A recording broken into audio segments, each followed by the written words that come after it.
आप सबका स्वागत है। मैं हूं आपके साथ प्रीति सिंह। महंगाई आसमान छू रही है और आम आदमी का बजट जो है वो धरातल पर आ गया है। हर तरफ बस महंगाई ही महंगाई दिख रही है। आम आदमी करे तो क्या करे, क्योंकि लगातार बढ़ते दामों पर सरकार तो कोई ध्यान दे नहीं रही। सरकारें तो बस अपने हिसाब से बजट तय कर देती है, लेकिन उसके बाद आमजन का जो बजट गड़बड़ाता है उसका जिम्मेदार कौन? एक तरफ घरेलू गैस के दामों में जबरदस्त इजाफा हुआ है, तो पिछले कई दिनों से लगातार बढ़ते पेट्रोल डीजल के दाम नहीं रुक रहे हैं। देश के कई जगह पर तो एक्स्ट्रा प्रीमियम ऑयल के भाव जो है वो भी 100 के पार होते हुए नजर आ रहे हैं। आसमान छूती इन कीमतों से आम आदमी बेहद परेशान है, जेब पर भी भारी असर पड़ रहा है।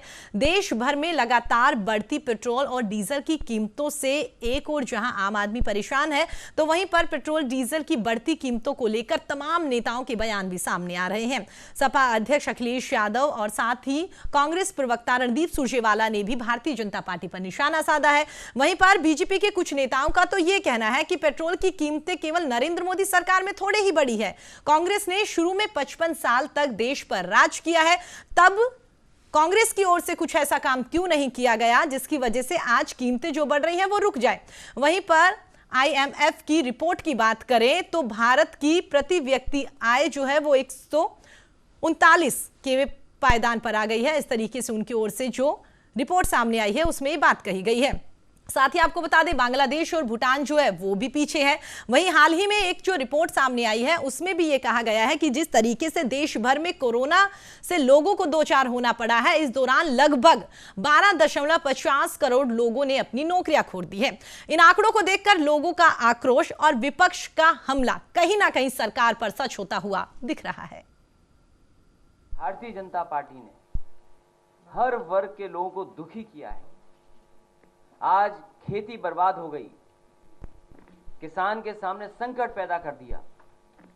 कहने को तो भारतीय जनता पार्टी लगातार ये बात कह रही है कि जो कानून हैं उन कानूनों से किसानों को लाभ मिलेगा, लेकिन पूरे देश के किसान चाहते हैं कि सभी कानून वापस हों, क्योंकि उन कानूनों से उनका हित नहीं होता। जो भारतीय जनता पार्टी ने लगातार कहा कि हम किसानों को MSP देंगे, लागत का दुगना मुनाफा दे देंगे, आय दोगुनी कर देंगे, अब जब करने का समय आया तो ऐसा कानून बना दिया है कि पूरा का पूरा खेती और किसान संकट में चला जाएगा। जिस तरीके से महंगाई बढ़ रही है, आज डीजल पेट्रोल की कीमतें कहां पहुंच गई। 100 नंबर ऐसा बन गया है कि लोग देख रहे हैं कि आखिरकार महंगाई जा कहां रही है। और याद रखिए, जिस समय तेल की कीमत बढ़ती है, डीजल पेट्रोल की कीमत बढ़ती है, अपने आप महंगाई बढ़ जाती है और सरकार ये मुनाफा लेकर के आखिरकार मुनाफे का पैसा ले कहां जा रहे हैं। ये जो मुनाफा हो रहा है डीजल पेट्रोल से, जो लगातार टैक्स बढ़े हुए हैं, कीमतें बढ़ी हुई हैं, जो सरकार के खजाने में पैसा जा रहा है। कहने को वो कहेंगे कि कंपनियां हैं, लेकिन आखिरकार खजाना तो सरकार के पास जमा हो रहा है। साल 2020 में कच्चे तेल की खोज का ONGC का बजट 4,330 करोड़ रुपया कर दिया। प्रधानमंत्री जी बातें तो बहुत करते हैं पर सच कभी नहीं बोलते। इन बातों का जो उनके सरकारी आंकड़े हैं जवाब दीजिए। यह सबूत है कि जो 63% कच्चा तेल घर में पैदा करने वाली नवरत्न कंपनी ONGC है, उसे मोदी सरकार जानबूझकर बर्बाद कर रही है। साथियों, इसलिए हमारी ये मांग है, भारतीय राष्ट्रीय कांग्रेस की ये मांग है कि मोदी सरकार तेल का खेल और तेल की लूट बंद करे और देश के 130 करोड़ लोगों को पेट्रोल और डीजल के दामों में कटौती कर राहत दे। मई 2014 से आज तक पेट्रोल और डीजल पर टैक्स लगाकर मोदी सरकार ने 21,50,000 करोड़ रुपए की लूट इस देश की जनता से की है। बीजेपी का नया नाम बन गया है भयंकर जन लूट पार्टी। 11 दिन से लगातार पेट्रोल और डीजल की कीमतें बढ़ रही हैं। 1 मई 2019 यानी दूसरा कार्यकाल संभालने से आज तक पेट्रोल की कीमतों में 15 रुपया 21 पैसे प्रति लीटर और डीजल की कीमतों में 15 रुपया 33 पैसे प्रति लीटर का इजाफा या बढ़ोतरी हुई है। तो आपने देखा किस तरीके से लगातार जैसे जैसे महंगाई बढ़ती हुई नजर आ रही है, वैसे वैसे ही तमाम विपक्षी पार्टियों के जो नेता हैं वो लगातार सरकार पर हमलावर होते हुए नजर आ रहे हैं। और कहीं ना कहीं ये बात सच भी है, क्योंकि आमजन जिस तरीके से परेशान है, तो कहीं ना कहीं वाकई सरकार को सोचने की जरूरत है कि क्या कुछ ऐसा किया जाए, क्या कुछ ऐसी रणनीति बनाई जाए, योजना बनाई जाए, क्या कुछ ऐसा कामकाज किया जाए जिसकी वजह से लोग जो है वो जिस तरीके से परेशान होते हुए नजर आ रहे हैं उनकी परेशानी कुछ हद तक कम होती हुई नजर आए। और इसी मुद्दे पर आज हम बातचीत करेंगे। हमारे साथ तमाम मेहमान जुड़ेंगे। फिलहाल हमारे साथ जो मेहमान जुड़ गए हैं उनसे आपका तारुफ करवा देते हैं। तो आपको बता दें, अर्थशास्त्री कुलदीप गुप्ता जी हमारे साथ जुड़ गए हैं। कुलदीप जी, बहुत बहुत स्वागत है आपका न्यूज इंडिया पर। कुलदीप जी, मेरा पहला सवाल तो यही, जिस तरीके से जो फिलहाल देश में हालात बने हुए हैं, आप की भी लोगों से बात होती होगी, वो भी कितना परेशान है, क्योंकि दिन प्रतिदिन पेट्रोल, डीजल और इसके अलावा हर चीज की कह सकते हैं कि दाम लगातार बढ़ते हुए नजर आ रहे हैं। लेकिन पेट्रोल के दाम जिस तरीके से 100 के पार पहुंचे हैं, उसके बाद से कह सकते हैं कि ये एक सब कोई नजर में आया कि वाकई महंगाई है। लेकिन ऐसा नहीं है कि महंगाई अब बढ़ रही है, काफी दिनों से लगातार बढ़ती हुई नजर आ रही है। ओवरऑल इस पूरे प्रकरण को आप कैसे देखते हैं? क्या लगता है आपको, वाकई महंगाई जो बढ़ रही है और सरकार को जिस तरीके से घेरा जा रहा है, आपको लगता है वाकई कितना सही है?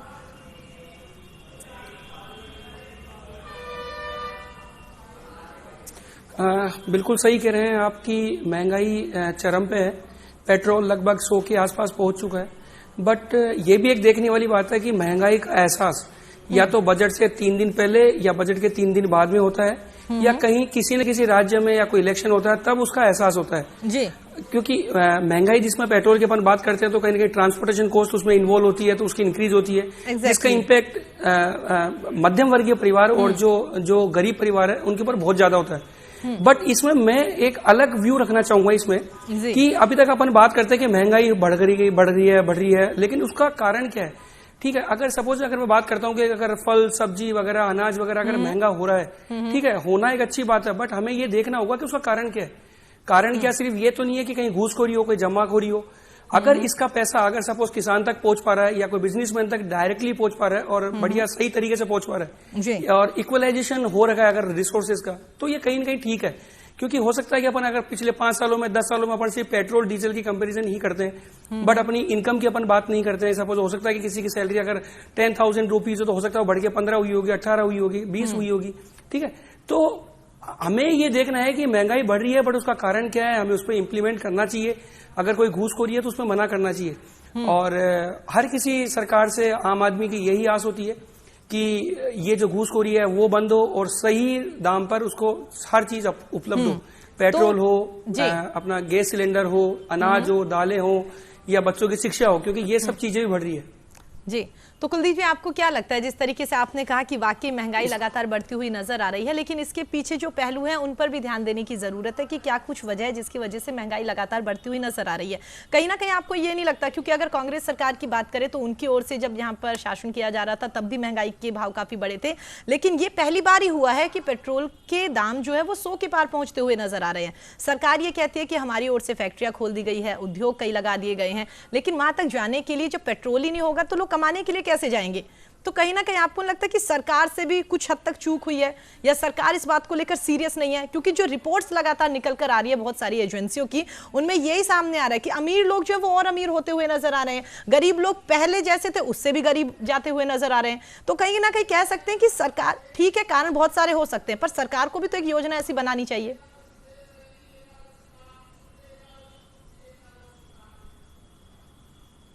बिल्कुल सही कहा आपने जी कि इसमें ये जो अभी महंगाई की वजह से अमीर लोग अमीर हो रहे हैं और मध्यम और गरीब वर्गीय जो परिवार है उनके ऊपर बहुत दबाव हो रहा है। बट अगर मैं इसका दूसरा पहलू देखूं, अगर कि कोई सी भी सरकार हो, मैं कांग्रेस सरकार की बात नहीं कर रहा हूं, मैं बीजेपी सरकार की बात नहीं कर रहा हूं, या मैं किसी तीसरी सरकार, जिस भी राज्य में जो भी सरकार हो, बट आप देखिए अभी जस्ट अपन कोरोना सिचुएशन से जस्ट निकले हैं। 2020 एक ऐसा साल था जिसमें पूरी दुनिया को हिला दिया है कोरोना कोविड की वजह से।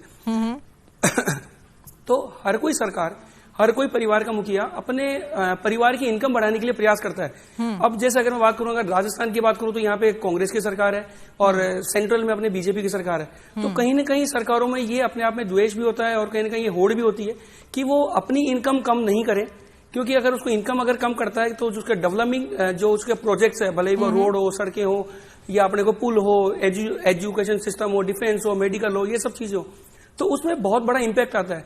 तो हर कोई सरकार ये चाहती है कि मैक्सिमम जो उसका रेवेन्यू है वो हो। बट इसमें मेरा एक सबमिशन है और एक सुझाव है जो मेरे हिसाब से जो है कि हमेशा कोई भी डिपार्टमेंट, सरकारी डिपार्टमेंट जैसे अपन करते हैं तो सुझाव भी मांगते हैं अपन, और हमेशा बजट पे सिर्फ महंगाई पे बात होती है या सिर्फ उसकी बुराई पे बात होती है।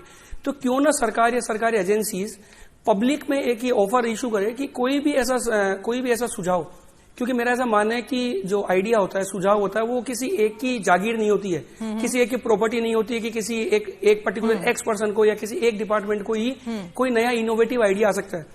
बिकॉज हम पिछले 5-7 सालों से देख रहे हैं स्टार्टअप की जो बात होती है वो सिर्फ क्या है, वो एक तरीके से इनोवेटिव सोच के रोकना पड़ेगा। हमारे साथ जो मेहमान जुड़ गए हैं उनका आपसे तारुफ करवा देते हैं। तो आपको बता दें बीजेपी से हमारे साथ राजेश रानी जी जुड़ गए हैं। राजेश जी, बहुत बहुत स्वागत है न्यूज इंडिया में आपका। साथ ही कांग्रेस से कृपाराम शर्मा जी हमारे साथ जुड़ गए हैं। कृपाराम शर्मा जी, आपका भी बहुत बहुत स्वागत है। राजेश जी, सबसे पहले आपके पास आना चाहूंगी। जिस तरीके से लगातार महंगाई के दाम बढ़ते हुए नजर आ रहे हैं और कहीं ना कहीं सीधी सी बात है, बेशक आप कितना ही पहले की सरकारों पर आरोप लगा ले कि उस दौरान जब वो राज किया करते थे तब भी तो महंगाई काफी बड़ी थी, लेकिन 100 के पार जिस तरीके से पेट्रोल के दाम बढ़े हैं, तो जितना मुझे याद है शायद ही किसी भी सरकार के शासनकाल में 100 के आसपास पेट्रोल के दाम बढ़े होंगे। और साथ ही आपकी पार्टी को लेकर कांग्रेस की ओर से नया नारा दिया है, वो तो आपने सुन ही लिया होगा, भयंकर जन लूट पार्टी। क्या कहेंगे आप? देखिए, नारा दुनिया देती है, हर एक को देती है, कोई कांग्रेस को देता है, कोई भाजपा को देता है, लोग एक दूसरे को नारा देते हैं, ठीक है। और जब कांग्रेस की सरकार थी तब भी महंगाई बढ़ रही थी, आज भाजपा की सरकार है तब भी कोई ना कोई तो कारण रहता ही है। और आर्थिक व्यवस्था को देखते हुए जी अभी 100 रुपए तो नहीं, खैर धीरे धीरे उसको भी कंट्रोल किया जाएगा। और मेरे को लगता है कुछ समय के अंदर अंदर न्यूनतम दोबारा पेट्रोल की कीमतें उसी रेट पे आ जाएंगी जो आनी चाहिए। आवाज नहीं आ... हेलो हेलो जी जी जी, बोलिए राजेश जी। उसी न्यूनतम उसी रेटों पे दोबारा वही पेट्रोल की कीमतें आ जाएंगी जी। कोई टाइम जरूर लगेगा। अभी मेरे भाई सुझाव दे रहे थे, ऐसे कई लोग बैठे हैं और भी बैठे हैं, और देखता जाए तो धीरे धीरे सुझाव कहीं ना कहीं किसी न किसी का कहीं काम आ भी जाता है, किसी को सोचना नहीं चाहिए। और मैं तो ये कहूँगा जिसकी भी सरकार आती है महंगाई उतार चढ़ चढ़ता रहता है, दोबारा कह रहा हूँ, और टाइम जरूर लगेगा, दोबारा कंट्रोल में जनता खुद कह देगी। लेकिन राजेश जी, यही बात है ना कि इतनी मतलब तन्मयता के साथ और इतनी गहनता से आप लोग लगातार इस मुद्दे पर रिसर्च कर रहे हैं और आप कह रहे हैं कि आने वाले दिनों में महंगाई कम हो जाएगी, और साथ ही इसको लेकर सुझाव भी लोगों को देने चाहिए। लेकिन सवाल ये है कि जब कांग्रेस की सरकार थी तब आपकी ओर से किस तरीके से बयानबाजियां करी जाती थी, क्योंकि 100 के पार तो पेट्रोल तब नहीं पहुंचा था ना, उसके बावजूद भी इतनी बातें कही जाती थी। तो अब आप या तो कुछ ऐसी क्या योजना बना रहे हैं या फिर आप भी एक्सेप्ट कर लीजिए कि वाकई उस दौरान जब महंगाई बढ़ती थी तो हमारे शासनकाल में भी महंगाई बढ़ रही है। नहीं, ऐसा नहीं है। जो महंगाई की दर है, ठीक है, बढ़ जरूर रही है और 19-20 चल रही है। अच्छा राजेश जी, रीजन सुनिए रीजन क्या लगता है आपको, क्यों महंगाई बढ़ रही है? 100 रुपए पेट्रोल अभी कहीं भी नहीं है। अच्छा। 100 रुपए पेट्रोल कहीं भी नहीं है, ठीक है, मुझे जहाँ तक ध्यान है। और ठीक, और धीरे धीरे मैं फिर भी कह रहा हूँ कहीं ना कहीं कंट्रोल होगा और टाइम जरूर लगेगा। इसका मतलब श्री गंगानगर नहीं गए आप, वहाँ के लोगों से आप बातचीत करते तो बता देते आपको कि 100 के पार है या नहीं। सुन लीजिए, मैंने क्या कहा, मेरी अभी कहीं बात हुई भी नहीं पीछे पे, और ना मेरे को आइडिया, ठीक है। और नेचुरल बात है, कहीं ना कहीं टाइम लगेगा, कंट्रोल आ जाएगा, महंगाई भी कंट्रोल आएगी, सब कुछ कंट्रोल आएगा, न्यूनतम आ जाएगा। ठीक है, मतलब आप सीधा सीधे कहना चाहते हैं कि कांग्रेस बेवजह इस मुद्दे को लेकर ऐसे ही अफवाह फैला रही है या बेवजह इस मुद्दे को भाव दे रही है, क्योंकि धीरे धीरे सब चीजें वापस से सुधरती हुई नजर आएगी। बिल्कुल बिल्कुल, ठीक है राजेश जी, ठीक है। कृपाराम जी, आपके पास आना चाहूंगी। मुझे लगता है कि अब मुझे सवाल की जरूरत है, क्योंकि जिस तरीके से राजेश जी ने काफी बातें कही हैं कि धैर्य रखना चाहिए, उसके बाद में धीरे धीरे सब चीजें पटरी पर लौटती हुई नजर आएगी। कृपाराम जी, मेरी आवाज सुन पा रहे हैं आप? जी मैडम, नमस्कार जी। राजेश जी की ओर से जो बातें कही गई हैं, इन बातों से कितना इत्तेफाक रखते हैं आप? उन्होंने कह दिया कि इतना इसमें सियासत करने की जरूरत नहीं है, धीरे धीरे सब चीजें पहले की तरह हो जाएगी, महंगाई है उसे पर भी कंट्रोल कर लिया जाएगा। देखिए प्रीति जी, सबसे पहले तो मैं आपको आपकी बहादुरी के लिए बधाई देना चाहता हूं कि आपने इस महत्वपूर्ण विषय पर डिबेट किया। आज तो मीडिया का हाल ये हो गया है कि मोदी जी के खामियों को पर चर्चा करने के लिए कोई तैयार ही नहीं होता। खैर, अब बात करते हैं आज की महंगाई के ऊपर। भारतीय जनता पार्टी के सम्मानित साथी बोल रहे थे कि धैर्य रखो, सब ठीक हो जाएगा। पहले जब सिलेंडर 435 रुपए का मिलता था तब महंगाई डायन थी। जब अंतर्राष्ट्रीय बाजार में कच्चे माल की जो कीमत थी $129 पर बैरल की, और जब हम 71 रुपए में पेट्रोल बेच रहे थे और 53 रुपए में डीजल बेच रहे थे, तब महंगाई डायन थी। और आज जब अंतर्राष्ट्रीय बाजार में मुझे याद है $28 पर बैरल भी कच्चा तेल हुआ, यानी कि 129 के मुकाबले 28 ओनली डॉलर का जब कच्चा तेल हुआ, तो ये उस चीज को नहीं बता रहे कि जब 12% एक्साइज सेंट्रल गवर्नमेंट कांग्रेस की लेती थी और आज 40% ये एक्साइज ले रहे हैं। इनको तो देश की जनता से माफी मांगनी चाहिए और ये कहना चाहिए कि हम सरकार चलाने में बिल्कुल विफल हैं। अच्छा, कृपाराम जी, आपको क्या लगता है कि जिस तरीके से आपने कहा कि सरकार जो है लगातार महंगाई बढ़ा रही है, इसे कम करने की कोशिश भी नहीं कर रही, क्या रीजन लगता है कृपाराम जी आपको, क्या वजह है जिसकी वजह से लगातार महंगाई बढ़ रही है? आपको लगता है कि वाकई लोगों का पैसा जो है, जिस तरीके से लगातार कांग्रेस कह रही है कि वो पैसा लूट कर जो है सरकार अपने खाते में डालती हुई नजर आ रही है? नहीं, खाते से डालने की बात नहीं है। एक्चुअल में इन लोगों से सरकार चलानी आती नहीं है। एक बहुत बड़ा आत्मघाती कदम उठाया गया था नोटबंदी का, जिसने देश की रीढ़ तोड़ दी, और फिर उसके ऊपर जीएसटी, और आज इन्होंने देखो आप कि अब तो ये बहाना बना रहे हैं कोविड का। कोविड से पहले भी हम जाके 1 साल पहले भी बात करे हैं, तो उस समय के हालात भी अच्छे नहीं थे, और आज इनसे सरकार संभल नहीं रही है। इन्होंने टैक्स के ऊपर हमारे उद्योग धंधे चौपट हो गए हैं। रेवेन्यू सरकार का अब लिमिटेड होता जा रहा है, लेकिन जो लोग आज भी इस स्थिति में रेवेन्यू देने की में उनकी कमर तोड़ रहे हैं। उनको भी आने वाले टाइम में ये देश की स्थिति और बदतर होने जा रही है, क्योंकि जो टैक्स पेयर है वो भी, उनके भी काम धंधे चौपट हो जाएंगे। लेकिन कृपाराम जी, सरकार भी तो ये कहती है ना कि सरकारी खजाने में पैसे होंगे तभी तो वो लगा पाएगी। सरकार भी तो कहीं ना कहीं ये कह रही है ना कि उनके पास पैसे ही नहीं है, मजबूरन सरकार को ये सब चीजें अप्लाई करनी पड़ रही है। अपनी विफलताओं को ढकने के लिए कुछ तो करना पड़ेगा। भाई एक चीज देखिए जी, कोविड के बाद में ट्रेन चल रही है एक्सप्रेस सारी, लेकिन जो श्रमिक ट्रेन है, जो आम मजदूर और गरीब के लिए सुविधाजनक ट्रेन थी, वो सारी बंद है, क्योंकि इनको मालूम है कि उन ट्रेनों को चलाने से सरकार के ऊपर भार पड़ेगा, इसलिए वो नहीं चला रहे। तो ये तो विफल, इन पे सरकार चलाना आता नहीं है, ये तो नफाजी की बात करते हैं केवल। ठीक है, ठीक है राजेश जी, जिस तरीके से कृपाराम जी की ओर से बातें कही गई है, और उन्होंने ये भी कहा कि कहीं ना कहीं इन फ्यूचर आप लोगों की ओर से ऐसे गलत फैसले, गलत डिसीजन ले लिए गए, जिसकी वजह से अब सरकार को तो 2-4 होना पड़ ही रहा है, लेकिन आम जन जो है वो बेहद परेशान है, क्योंकि कहीं ना कहीं जो फैसले पहले मोदी सरकार की ओर से लिए गए थे, उनकी वजह से अब लोगों को भुगतने पड़ रहे हैं। केंद्र सरकार आज 42% टैक्स लगा रहे हैं। जी राजेश जी, एक सेकंड, दोबारा बोलिएगा, क्या कह रहे थे कृपाराम जी? जी, कृपाराम जी की ओर से कहा गया है कि आप लोगों की ओर से फ्यूचर में कुछ ऐसे फैसले, जिस तरीके से उन्होंने कहा कि बहुत सारे ऐसे फैसले आप लोगों की ओर से लिए गए हैं अपने शासनकाल में, जिसकी वजह से अब 2-4 होना पड़ा है। उन्होंने जीएसटी का जिक्र किया, नोटबंदी की उन्होंने बात करी, तो कहीं ना कहीं क्या है कि वो फैसलों की वजह से अब जनता को 2-4 होना पड़ रहा है। देखिए, नोटबंदी जब नोटबंदी हुई थी, उसके बाद 2019 का चुनाव भी हुआ था, वही जनता ने मोदी जी को चुना था। ठीक है, और बताइए और क्या था? एक नोटबंदी आ रही थी, एक बात बताइए। क्षमा चाहता हूँ, मेरे भाई सुनिए, पहले सुनिए परम जी, सुनिए। आप जब बोल रहे हैं, मैं नहीं बोल रहा था, अब बात थी मेरी, मैं इसलिए नहीं, पहले आप नोटबंदी की बात करें ना, आप नोटबंदी पे बताइए। अरे बताइए ना, 14.5 लाख करोड़ रुपए वापस आएंगे नोटबंदी में, और आगे 1 लाख करोड़ रुपए आपने काला धन व्हाइट कर दिया। आप तो काला धन लेकर आने वाले थे, आपने तो लोगों का जो ब्लैक मनी था वो व्हाइट करा दिया। खाली किसने किए थे? गोदाम किसने खाली किया? सरकार के ऊपर कितना भार पड़ा है? आपकी दूरदर्शिता, अब नरेंद्र मोदी की दूरदर्शिता इस देश, आप सुनिए, कमर तोड़ रहे हैं। मैं क्या कह रहा हूँ कृपाराम जी, आप परेशान इसलिए हो रहे हैं क्योंकि 2019 तो हमले के उसके पास तो यही बहाना है। अभी तो कितनी बेशर्मी की बात है, अभी भी देश के प्रधानमंत्री जी कह रहे हैं कि नरेंद्र मोदी जी की नेहरू जिम्मेदार है इसके लिए।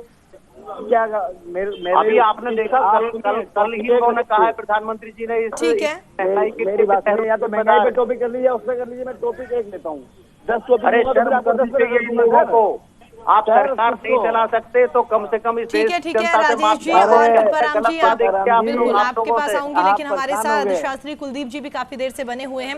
कुलदीप जी, जिस तरीके से लगातार, हमेशा कोई नई बात नहीं है, जब भी किसी मुद्दे पर बातचीत करनी होती है हमेशा विपक्ष और सरकार के बीच में नोकझोंक देखने को मिलती है, एक दूसरे पर आरोप प्रत्यारोप लगाते हैं।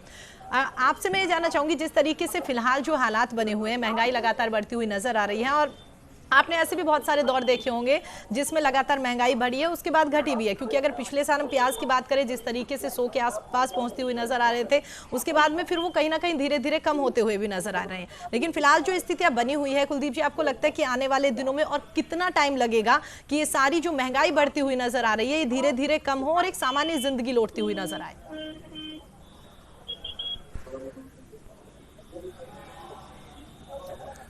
बिल्कुल सही, क्योंकि देखो, जब सुबह होती है तो शाम भी होती है, जब रात होती है तो अगले दिन सुबह का सूर्य भी उदय होता है।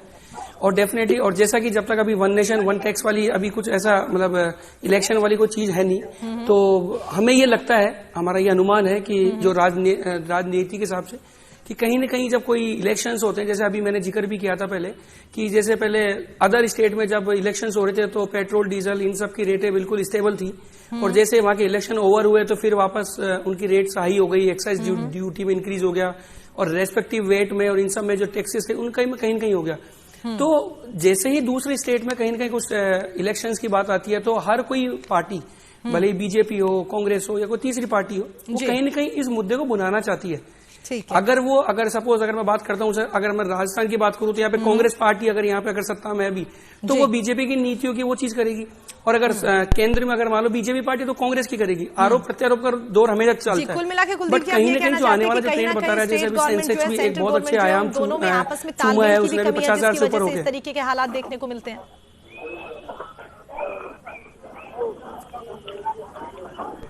बिल्कुल सामंजस्य की कमी की वजह से, जैसे अभी मैं इस वार्तालाप में देख रहा था, जो मैंने सम्मानीय जो दोनों स्पीकर थे, उन्होंने भी अभी समस्या का समाधान पे डिस्कशन करने के बजाय उन्होंने आपस में आरोप प्रत्यारोप में हो, तो कहीं न कहीं अगर वो 10 मिनट 15 मिनट आधा घंटा अगर कोई डिस्कशन में अगर सजेशंस पे अगर डिस्कशन करे तो डेफिनेटली ये जो समस्या है महंगाई का, इसका निराकरण आपसी सामंजस्य से हो सकता है। बिल्कुल बिल्कुल, ठीक है कुलदीप जी। राजेश जी, आखिरी कमेंट। मेरे भाई ने अभी कहा ना डिस्कस, कुलदीप जी ने अभी सजेशन दिए थे 2-3 मेरे भाई ने, और हमने कहा भी कहीं ना कहीं किसी ने कोई ना कोई सजेशन जहाँ होता है वहाँ चलता भी है।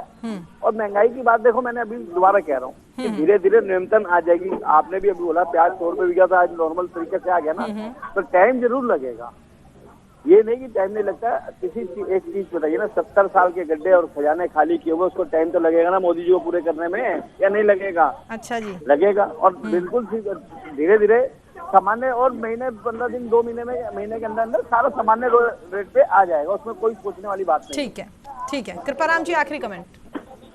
श्रुति जी, आप देखिए साथी से जो भाजपा भारतीय जनता पार्टी के सामान्य साथी कि ये अपनी कथनी और करने के अंतर को खत्म।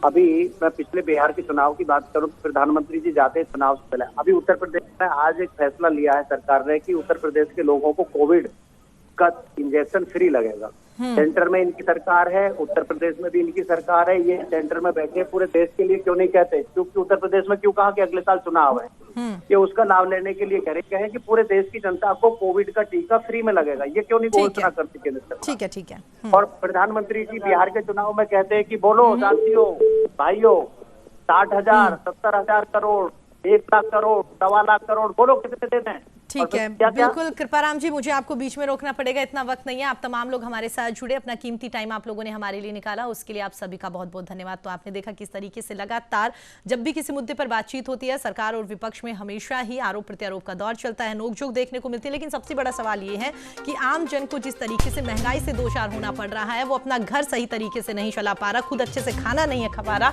इन तमाम पहलुओं को लेकर यहाँ पर डिस्कस करने की जरूरत है। और कहीं ना कहीं सरकार की भी जिम्मेदारी बनती है कि जिस तरीके से महंगाई बढ़ रही है उसको रोकने के लिए कोई ना कोई कारगर कदम जरूर उठाए। फिलहाल इतना ही। देश और दुनिया की तमाम खबरों के लिए देखते रहिए न्यूज़ इंडिया।